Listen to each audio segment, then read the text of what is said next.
যদি আজকে তা থামাতে ব্যর্থ হন তাহলে প্রস্তুত থাকুন, দেশে দেশে বিক্ষোভ তৈরি হবে।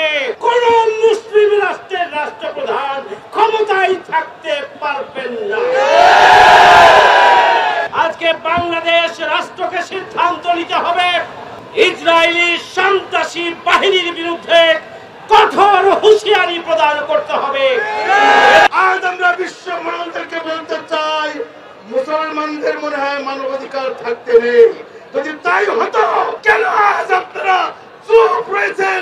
দখলদার ইসরায়েলের ওই সন্ত্রাসীদের বলতে চাই, মুসলমানদেরকে হত্যা করে আমাদের ঈমানকে আপনারা স্তব্ধ করে দিতে পারবেন না।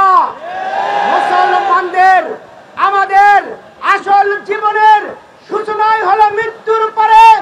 আমরা শাহাদাতকে ভয় করি না, শাহাদাতের এই রক্তের উপরে ইসলামের বিজয় হবে ইনশাআল্লাহ।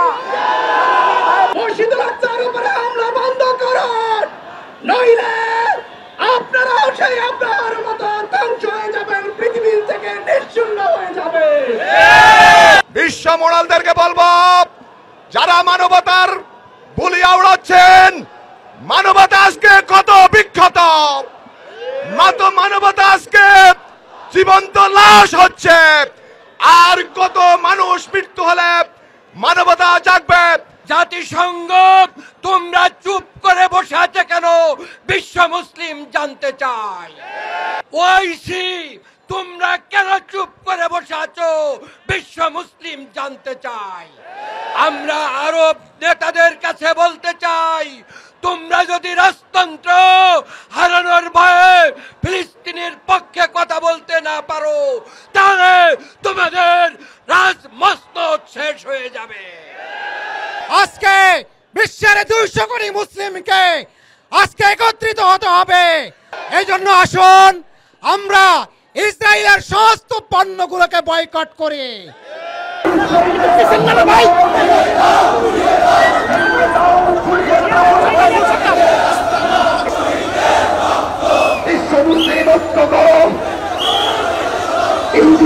খতম করো, বিশ্ব মুসলিম ঐক্য করো।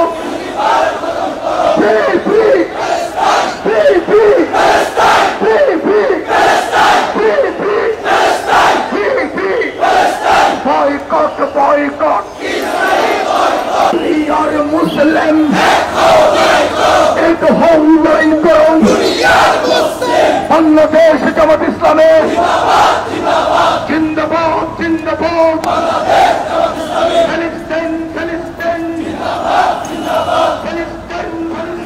जिंदाबाद जिंदाबाद। শহীদের রক্ত শিশু শহীদের রক্ত গাজাবাসীর রক্ত মুসলমানের রক্ত আমার ভাই শহীদ কেন জাতিসংঘ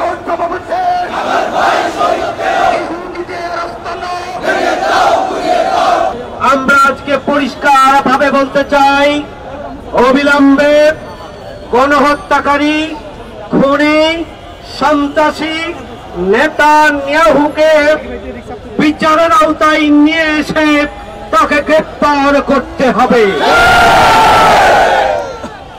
আমাদের পরিষ্কার কথা হচ্ছে, জাতিসংঘ ব্যর্থ হয়েছে ফিলিস্তিনি মজলুম জনগণকে নিরাপত্তা দেওয়ার ক্ষেত্রে।